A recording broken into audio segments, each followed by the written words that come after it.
നമസ്കാരം. ഇന്ന് നമ്മുടെ 207-ാമത്തെ എപ്പിസോഡാണ്. ഇന്ന് ഞാൻ പറയാൻ പോകുന്നത് ഈ ഓൺലൈൻ മീഡിയയെക്കുറിച്ചുള്ള നിങ്ങൾക്കുണ്ടാകുന്ന ഗുണങ്ങളെക്കുറിച്ചാണ്. നിങ്ങൾ വളരെ ഗൗരവത്തോടു കൂടി ഇത് കാണണം. ഇന്ന് ഉള്ള ന്യൂസ് ചാനലുകൾക്കും ഇന്ന് കേരളത്തിലുള്ള, മലയാളത്തിലുള്ള, ലോകത്തിലുള്ള സർവ്വ ചാനലുകൾക്കും ഭീഷണിയാണ് നമ്മുടെ ഈ ഫേസ്ബുക്ക്, യൂട്യൂബ്, ഇൻസ്റ്റാഗ്രാം എന്നുള്ള ഒരു മീഡിയ എന്നുള്ളത് നിങ്ങൾക്കറിയാമോ? കാരണം എന്ന് പറഞ്ഞാൽ അവർ ഭയപ്പെടുന്ന ഒരു പത്രം മറ്റു പത്രങ്ങളെ അല്ല, ഒരു ചാനൽ മറ്റൊരു ചാനലിനെ അല്ല, അവർ ഈ ഓൺലൈൻ മീഡിയയാണ് ഭയപ്പെടുന്നത്. കാരണം അതിലെല്ലാം വരുന്നത് നുണകളാണ്, കെട്ടിച്ചമച്ച പെയ്ഡ് വാർത്തകളുമൊക്കെയാണ്. അതൊക്കെ ജനം മനസ്സിലാക്കി. അവർ പറയുന്ന ഒരു കാര്യം പിറ്റേ ദിവസം കള്ളമാണെന്ന് അവർക്ക് തന്നെ ജനങ്ങൾക്ക് ബോധ്യപ്പെടും. പക്ഷേ നമ്മുടെ ഈ ഫേസ്ബുക്ക് പോലുള്ള മീഡിയകളിൽ, യൂട്യൂബ്, ഇൻസ്റ്റാഗ്രാമിൽ വരുന്ന 90% കാര്യങ്ങൾ കുറേ പരസ്യങ്ങൾ ഒഴിവാക്കിയാൽ ബാക്കിയെല്ലാം സത്യസന്ധമായ കാര്യങ്ങളാണ്, ലൈവാണ്. മിനിറ്റുകൾക്കകം അത് ഷൂട്ട് ചെയ്യപ്പെട്ടാൽ അത് പോസ്റ്റ് ചെയ്യപ്പെടും, അല്ലെങ്കിൽ അത് ചോദ്യം ചെയ്യപ്പെടുകയോ ഒബ്ജക്റ്റ് ചെയ്യുകയോ മറുപടി ഇടുകയോ ചെയ്യാം. ഈ മറ്റ് ചാനലുകൾക്കൊന്നും നമുക്കങ്ങനെ ഒരു ഓപ്ഷനില്ല. നമുക്ക് മറുപടി ഇടാനൊന്നും പറ്റില്ല. നമുക്കതിനെ ആർഗ്യുമെൻറ്റ് ചെയ്യാനൊക്കെ ഇല്ല. ഇതിൽ ആർഗ്യുമെൻറ്റ് ചെയ്യാം പൊതുജനങ്ങളുമായിട്ട്. മാത്രമല്ല, നമ്മളിപ്പോൾ ഒരു നിസ്സാരമായിട്ട് നമ്മുടെ പല ടെൻഷനുകളും, അതായത് പെൺകുട്ടികളായാലും ആൺകുട്ടികളായാലും അവരുടെ മാനസികാവസ്ഥ, അവരുടെ ജീവിതാനുഭവങ്ങൾ ഇതിൽ പങ്കുവെക്കാൻ പറ്റിയൊരു മാധ്യമമാണ്. അതൊക്കെ സത്യസന്ധമായിരിക്കും. മാത്രമല്ല, ചിലർ, എനിക്കറിയാം, ഒരു പെൺകുട്ടി അതിൻ്റെ പ്രേമത്തിൻ്റെ കാര്യങ്ങളൊക്കെ എന്നോട് പറയുമായിരുന്നു. അത് കൊച്ചുകുട്ടിയാണ്, പക്ഷേ എന്നോടെന്തോ ഒരച്ഛൻ്റെ സ്ഥാനത്ത് നിർത്തി അതെന്നോട് പറയുമായിരുന്നു. അതിൻ്റെ പോസ്റ്റുകളും അതിടും, അങ്ങനെയൊക്കെ ഉള്ള. പക്ഷേ എന്നോട് പറയാനുള്ള പരിമിതിയുണ്ട്. പക്ഷേ ആ കുട്ടി ഈ ഇൻസ്റ്റാഗ്രാമിൽ വരുന്ന അഡ്വൈസുകൾ ഇങ്ങനെ നോക്കുമായിരുന്നു, പോസ്റ്റുകളൊക്കെ.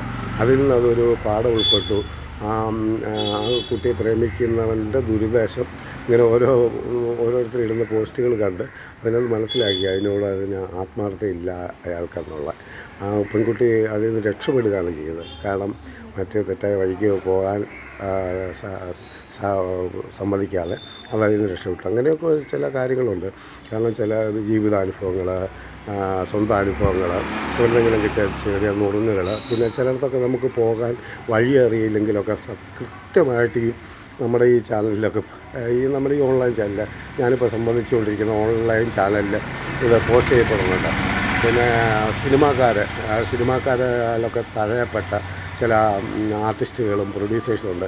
അവർ യൂട്യൂബിലാണെങ്കിൽ ലാഭവും നഷ്ടവും നോക്കാതെ ചെറിയ ഷോർട്ട് ഫിലിമുകളെടുത്ത് ഒരുപാട് ഫേമസായി. ആ ഷോർട്ട് ഫിലിമിൻ്റെ ബേസിൽ പ്രൊഡ്യൂസറെ കിട്ടി സിനിമ ചെയ്ത ഡയറക്ടേഴ്സിനെ വരെ എനിക്കറിയാം. നല്ല വർക്കുകൾ ചെയ്ത് ഞാൻ തന്നെ ഏകദേശം ഒരു 30 ഷോർട്ട് ഫിലിമുകൾ ചെയ്തിട്ടുണ്ട്, ഡോക്യുമെൻ്ററീസായിട്ട്.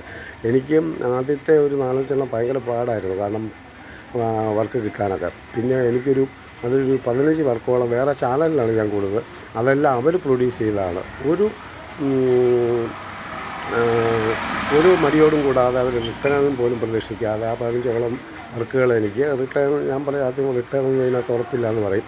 പക്ഷെ അവർക്ക് സ്റ്റാൻഡേർഡുള്ള വർക്ക് മതി എന്ന് പറഞ്ഞ് അതിനകത്ത് സബ് ഇൻസ്പെക്ടറുണ്ട്, അതിനകത്ത് റിസോർട്ട് ഓണർമാരുണ്ട്, വലിയ ആൾക്കാർ തന്നെ. അങ്ങനെ എനിക്കൊരു വർക്ക് ചെയ്തതെന്ന് പറഞ്ഞാൽ നമ്മുടെ പുലിമുരുകൻ്റെ പ്രൊഡ്യൂസറുടെ കസിനാണ്.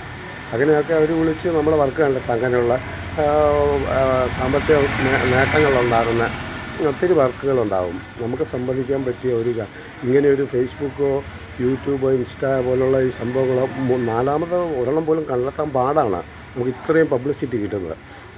അപ്പോൾ ഇങ്ങനെയുള്ള ഈ സംഭവങ്ങൾ നമുക്ക് ഉള്ളതിൻ്റെ ഗുണം, ഇതൊന്നും ഇല്ലാതെ പോയി കഴിഞ്ഞാൽ ഭയങ്കരമായിട്ട് നമ്മൾ ഒറ്റപ്പെട്ടു പോകുന്നത്. നമ്മളെ വീടുകളിലിരുന്ന് അത് നല്ലതിനും ഉപയോഗിക്കാൻ ചീത്തനും ഉപയോഗിക്കുന്നവരുണ്ട്.